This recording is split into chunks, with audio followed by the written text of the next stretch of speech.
تازہ ترین ویڈیوز کے لیے چینل کو سبسکرائب کر کے بیل آئیکن اور آل نوٹیفیکیشن پر کلک کریں تاکہ آپ کو ملے ہر اپڈیٹ سب سے پہلے۔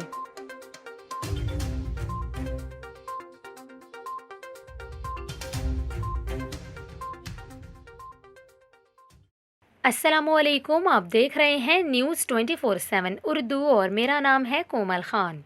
ناظرین، ابھی آپ کو سعودی عرب سے خبر دیں، سعودی حکومت کی جانب سے کورونا کے باعث جو سفری پابندیاں عائد کی گئی تھیں، اب سعودی عرب حکومت نے یہ اعلان کیا ہے کہ تمام سرحدیں کھول دی جائیں گی۔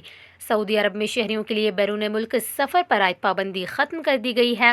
آپ کو بتائیں، سعودی وزارت داخلہ کا اس حوالے سے یہ کہنا ہے، پیر 17 مئی 2021 سے سعودی عرب کے ایئرپورٹس، بندرگاہیں، بری سرحدیں، چوکیاں شہریوں کے لیے کھول دی جائیں گی۔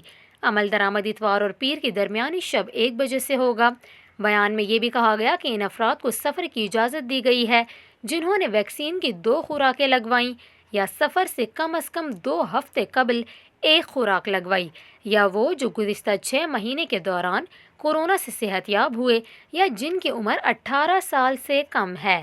وزارت داخلہ کے عہدیدار نے یہ بھی ہدایت کی کہ تمام لوگ کورونا SOPs اور وبا سے بچاؤ کی تدابیر کی سختی سے پابندی کریں۔ انہوں نے کہا، سماجی فاصلے کی پابندی کریں، ماسک پہنیں اور ہاتھ پابندی سے دھوتے رہیں۔ وزارت داخلہ نے مسافروں کو یہ بھی تاکید کی کہ وہ دیگر ممالک کی مقرر کردہ پابندیوں کا خیال کریں تاکہ کسی دشواری میں نہ پڑیں۔ انتہائی متاثرہ ممالک کا سفر کرتے وقت تمام ضروری تدابیر اختیار کریں۔